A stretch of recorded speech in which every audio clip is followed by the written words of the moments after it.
¿Qué tal, ¿Qué tal, Martín y Fabiana? ¿Cómo están? Gusto. Muy bien, doctor. Muchísimas gracias por este contacto. Vamos a la primera pregunta, que es la cuestión de fondo. Se plantea desde hace mucho tiempo, en realidad no desde ahora, la eliminación del sistema de acoples de nuestro sistema, de nuestro régimen electoral. Ayer el gobernador dejó entrever que hay opositores que quieren sacar los acoples, pero no quieren modificar la Constitución, diciendo que obviamente está en la Constitución. ¿Es necesario una reforma constitucional para eliminar el sistema electoral que tenemos o cambiarlo? Bueno, si uno analiza lo que dice el artículo 43 de la Constitución, que es un largo artículo de 16, insisto, que habla de todo el sistema electoral, se habla de que podrán, no dice deberán. Es decir, que el acople no es algo impuesto, sino que es una competencia que tienen las alianzas o partidos políticos. En consecuencia, cuando es una facultad o una competencia, puede ser o no usada. Claro. Entonces, hay quienes, por lo que he leído y he conversado, hay quienes sostienen no hace falta una reforma constitucional, simplemente comprometerse a no utilizar los acoples. Claro. Es decir, a través de un acta o lo que puede decir, bueno, no vamos a usar los acoples, ninguno de los partidos políticos, etcétera. Esta podría ser una solución que plantean algunos. Otros sostienen la idea de, por ley, limitar el número de acoples. Esa es otra solución sin tocar la Constitución. Y por ahí también se escucha de que lo ideal sería modificar la Constitución y hacerlo desaparecer, porque ha traído bastantes inconvenientes desde el punto de vista práctico y electoral. Claro. Ahora está... Disculpe, doctor, no, cuidado, ¿sí? Estoy con la Constitución en mano, inciso 12, el artículo 43, base del régimen electoral. Lo que usted mencionaba, ¿no?, de que podrán celebrar. Ahora, mientras ese artículo esté vigente, nadie puede ser impedido de celebrar un acople. Exactamente, salvo que haya un acuerdo multipartidario y etcétera, ¿no? Claro. Donde digan, hemos decidido no utilizar el acople. Que es una cuestión de voluntad, creo que sea fácil hacerlo. Claro. Es cuestión de voluntad, no ya una cuestión legal, digamos, por así decirlo. Claro, eso es sin tocar la Constitución. Otra idea que circula es la de limitar el número de acoples a través de una reglamentación legal. Claro. Y la otra dice, no, nosotros no queremos estos acuerdos legales porque siempre son efímeros, son para una sola elección. Queremos que se borre directamente el sistema de acople. Ahora, ¿qué ocurrió?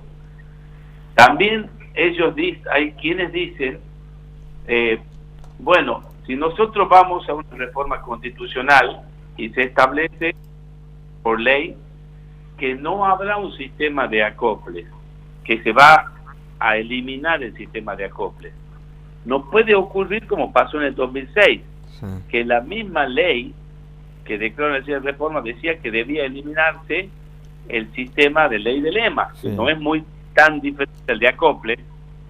Lo decía la ley que declaró la necesidad de reforma, y resulta que en el medio de la Convención Constituyente apareció los acoples que no estaba en ningún proyecto. Esto puede ocurrir igual. Llamar a una convención constituyente, eliminar los acoples, aparecer en el medio de la convención algo parecido y la mayoría lo vota, listo. Doctor, mire qué detalle, porque me parece, esto que usted está mencionando me parece crucial, porque si no estaba indicado en la ley, que obviamente, a ver, le explicamos a la gente, para poder reformar la Constitución hay que aprobar una ley en la legislatura donde se deje en claro qué es lo que se va a reformar. Si no estaba en la ley, ¿esto no podría ser declarado inconstitucional por la Corte Suprema? El problema es el siguiente. La ley es una ley que se tomó de modelo en parte la 24.309, que es la que declaró la reforma en la Constitución Nacional. La diferencia con esa ley que traía ya el texto escrito, es decir, no le daba margen a la Convención Constituyente más que para votar por sí o por no y en bloque. Tucumán, ¿qué hizo? Tomó el modelo, decimos, se puede agregar esto, se puede eliminar esto, se puede prohibir esto, y lo iban diciendo. En la parte electoral se dijo, bueno, la reforma electoral no estaba ni prohibido ni permitido algo del acople, simplemente se eliminaba la ley del EMA. Es decir, no estaba perfectamente establecido qué iba a contener esta norma. Entonces, no sé si sería inconstitucional porque no estaba prohibido, y a ver, ya no me quiero meter en una parte muy técnica. Tampoco estoy de acuerdo con muchos fundamentos de algunos fallos que declara una inconstitucionalidad de nulidad de la Constitución, haciendo una interpretación extrema de lo permitido, de lo prohibido, de lo que se podía agregar, ¿no? El último es el del inciso 6, ¿no? El de la fecha de las elecciones. Bueno, justamente, sí. Es un fallo que yo, en mi criterio técnico, uno de los argumentos era de que en la elección esta caía día martes, los 2 meses tomados literalmente, y aquí se vota los domingos, es decir, que no estaba expresamente dispuesto en las normas, pero entonces estamos dejándola sin margen a la Convención Constituyente, y ahí sí, ahí podemos declarar inconstitucional, pero muchísimos artículos, porque no se ha hecho una mención expresa de cada cosa que se debía reformar. Es decir, se llevó al extremo el criterio de que debía someterse la Convención Constituyente absolutamente al poder preconstituyente, que es el legislativo, que le da los puntos a reformar. Eso cambió cuando cambió el criterio de la Corte de la Nación en el caso Schifrin en el año 2017. Y el fallo de Tucumán es 2018, pero dijo que no era aplicable Schifrin en ese caso. Entonces, ¿a qué voy con esto? Si aplicamos el caso Schifrin, muchas de las inconstitucionales declaradas no serían tal, porque se entiende que el poder superior de la Convención Constituyente tiene ciertos márgenes. Entonces, yo entiendo que no es de por sí inconstitucional el acople, pero podría ocurrir como ocurrió en el 2006, que reemplacemos el acople por otra cosa, con otro nombre. Entonces habría que hacer una cláusula muy especial en la ley que declara necesidad de reforma, diciendo que no puede haber nada parecido, aclararlo muy bien. Pero bueno, son diferentes posturas, ¿no? Ahora, y aquí volvemos a esto de las inconstitucionalidades. La Constitución de Tucumán estableció algo que lo tienen muchas constituciones provinciales, que son las enmiendas, que son aquellas posibilidades de modificar la Constitución a través de una ley de la legislatura con mayorías especiales y que tiene que ser ratificada posteriormente después por el pueblo. Eso fue también declarado inconstitucional. Entonces, hoy tendríamos una herramienta para no discutir una reforma, sino una enmienda, que es mucho más básico y fácil de hacer, pero fue declarada inconstitucional y nula y demás. Es verdad que no era un buen criterio eso de que se pueda reformar cualquier cosa a través de enmiendas, porque ahí estaba el error grave de técnica, pero a lo que voy es que no todo se soluciona con la Constitución, pero a veces, si se quiere avanzar más en otros puntos, sí es necesaria la reforma.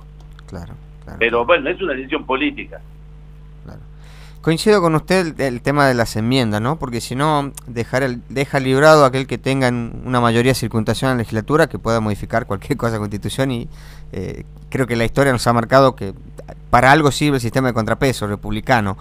Dante, hay un tema que lo escuché ya a 2 legisladores hablar y que estaba dentro de sus propuestas, y tiene que ver con modificar cómo es el reparto de banca de la legislatura entre las diferentes secciones electorales, ¿no? Porque fundamentalmente lo del oeste dice: nosotros representamos 10 departamentos y tenemos menos que la capital. A ver, ¿se puede hacer eso tocando simplemente el régimen electoral, o hay que ver también ya más profundamente cómo es los límites de los municipios y demás? Claro, pasa que hay 3 circunscripciones electorales establecidas, ¿no? Entonces sería muy difícil modificarla a través simplemente de una ley, ¿no?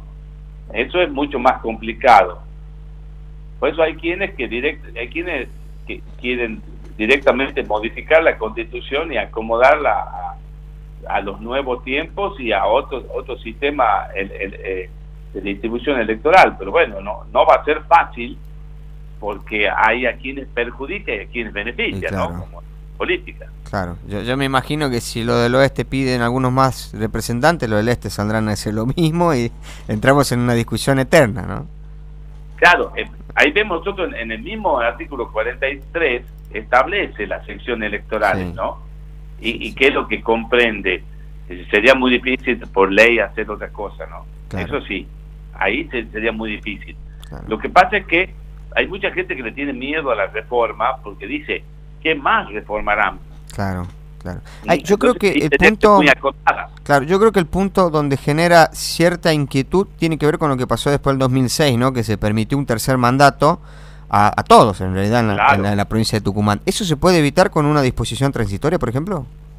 Sí, por supuesto. Bien. Y es más, lo ideal sería que no haya disposición transitoria. Ajá. O una transitoria que diga expresamente: quienes están cumpliendo el mandato actualmente se le toma como primer mandato. Claro. Listo. Claro, no, eso sí se lo hace y se lo ha hecho en muchas constituciones provinciales. Sí. Yo creo que sí sería una oportunidad, que yo la vengo pregonando y he escrito sobre eso, agregarle, si se reforma la Constitución, agregar una etapa más a la reforma constitucional que se utiliza en muchos países. Uh-huh. Y que no solamente sirve para darle mayor legitimidad, sino para frenar los intentos de reforma no muy pensados, no muy analizados, que es la ratificación popular posterior de la reforma. Claro. No hablo de enmienda. Como lo tiene Chile, por ejemplo. Exactamente. Claro. Si bien Chile no la tiene, porque esa es la realidad, uh-huh. Chile no la tiene.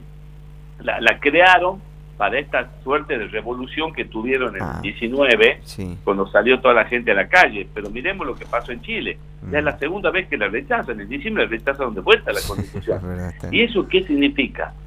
Que se pone al pueblo en estado asambleario y que va a discutir su futuro, y eso lleva años, como hacen los norteamericanos. Sí. El sistema de enmienda, los norteamericanos tuvieron una enmienda que dio vuelta 200 años en Estados Unidos.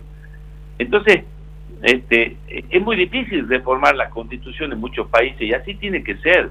Y ese es el pensamiento de Alberdi, que las constituciones se actualicen con la interpretación de los jueces y con la interpretación de la política, y no se la reforme en forma continua, porque eso da poca seguridad jurídica. Claro. Entonces yo sí le agregaría, si hay una reforma, porque eso lo vengo pregonando hace mucho, una ratificación posterior, popular posterior. ¿Por qué? Porque las mayorías son siempre circunstanciales. Entonces, la misma mayoría, recordemos lo que pasó en el 90 en Tucumán, la reforma. ¿Quién tenía la mayoría y llamó a la reforma total? El justicialismo. Sí. Pero la elección al convencional la ganó Fuerza Republicana. En el 94, los dos partidos más importantes de Argentina acordaron, por el Pacto Olivo del 93, sí, reformar la Constitución. Pero ¿quién ganó en Tucumán la elección a convencionales por Tucumán? Fuerza Republicana. Sí, ¿por qué?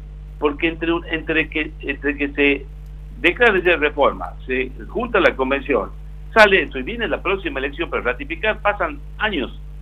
Y esos años sirven para que la gente vaya asentando su pensamiento y conociendo más, porque la gente está ocupada en otras cosas, no sí, es su tema primordial la reforma de la Constitución, lógicamente. Por supuesto. Doctor, muchísimas gracias por su tiempo, ha sido muy amable. Gracias a ustedes, un gusto. Que tenga un buen día. Hablábamos con el abogado Dante Alfredo Mirra.